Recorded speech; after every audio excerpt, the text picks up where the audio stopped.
মচমচে ভাজা, কুরকুরে ভাজা। আজকে নিয়ে আসলাম আপনাদের জন্য নিমকি ভাজা। হ্যালো গাইস, আসসালামু আলাইকুম, welcome back to my channel. কেমন আছেন সবাই? আশা করি সবাই ভালো আছেন। দেখেন আপনাদের জন্য আজকে নিয়ে আসলাম মচমচে নিমকি ভাজা। দেখেন আমি আজকে পুরো রেসিপিটাই দেখাবো। প্লিজ ভিডিওটি কেউ না টেনে সম্পূর্ণ ভিডিওটি দেখবেন আর বলবেন কেমন হয়েছে, আর আপনারাও পারলে বাসায় বানিয়ে খাবেন। দেখেন আমার মেয়েটা নিমকি ভাজা দেখে এসে টপ টপ করে এসে নিয়ে যাচ্ছে আর খাচ্ছে। হ্যালো গাইস, দেখেন আমি 1.5 কাপ ময়দা নেব। 1.5 কাপ ময়দা নিয়ে এই রেসিপিটি বানাবো নিমকি ভাজা। 1.5 কাপ আটা নিলে আপনার অনেকগুলো নিমকি ভাজা হবে। দেখেন আমার অনেকগুলো নিমকি ভাজা হয়েছে, সেটা আপনারা দেখছেন। দিয়ে দিলাম কালো জিরা। এবারে দিয়ে দেবো পরিমাণ মতো লবণ, সামান্য একটু বেকিং পাউডার, দিয়ে দেব একটু তেল। সব উপকরণ একসঙ্গে ভালোভাবে মিশিয়ে নেব। দেখেন তেলও দিয়ে দিলাম একটু। তেল দিয়ে যখন দেখবেন আটাটা মুঠে পাকানো হয়ে যাচ্ছে, তখন বুঝবেন আটাটা মাখানো হয়ে গেছে। দেখেন তেলটাও দিয়ে দিলাম।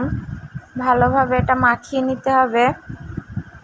আটাটা যত মাখাবেন ততই ভালো হবে। দেখেন আমি কি সুন্দর করে আটাটা মাখিয়ে এবারে হালকা হালকা করে পানি, একবারে পানি দিয়ে বেশি করে দিয়ে দিলে পানিটা বেশি পড়ে যাবে। বেশি নরম হয়ে গেলে এটা হবে না, একটু শক্ত শক্ত রাখতে হবে। আবার হাতের সাথে একটু তেল মাখিয়ে ডোটা তৈরি করতে হবে। দেখেন আমি ডোটা কি সুন্দর করে তৈরি করছি। দেখেন আবার 20 মিনিটের জন্য ঢেকে রাখলাম।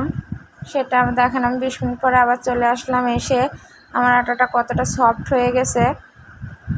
দেখেন এবারে আমি নিমকি ভাজার জন্য নিমকি বানিয়ে নিতে হবে আগে এই আটা দিয়ে। তাই রুটিটা ভালো করে বলে নিচ্ছি। এখন নিমকির জন্য আপনারা যে যে সাইজ করে কাটতে পারেন, আমি একটু ছোট ছোট করে কেটে নিলাম, কারণ ছোট ছোটটা দেখতে আমার অনেক ভালো লাগে। এর জন্য ছোট ছোট করে একটু চিকন চিকন করে কেটে নিলাম। কিন্তু এটা ভাজলে এতটাও চিকন থাকবে না, অনেক মোটা হয়ে যাবে, অনেক ভালো হয়ে যাবে, দেখতে অনেক সুন্দর হবে। দেখেন কি সুন্দরভাবে কাটা হয়েছে। এবারে এগুলো আমি নিয়ে তেলের উপর ছেড়ে দিব। দেখেন সবগুলো একসঙ্গে ছাড়ছি, কিন্তু গরম তেলের উপর ছাড়লে পরে এগুলো আবার ছাড়িয়ে যাবে।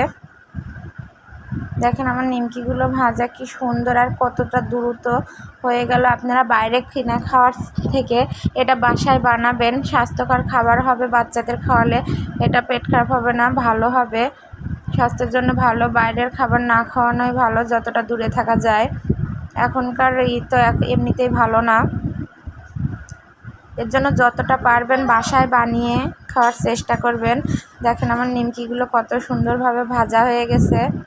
কার কার ভালো লাগলো প্লিজ কমেন্ট করে জানাবেন। আর জানাবেন আমার ভিডিওতে যদি কোনো ভাবে ভুল থাকে তাহলে শুধরে নেওয়ার চেষ্টা করব। প্লিজ কমেন্ট করে জানাবেন কেমন হয়েছে আমার নিমকি ভাজাগুলো।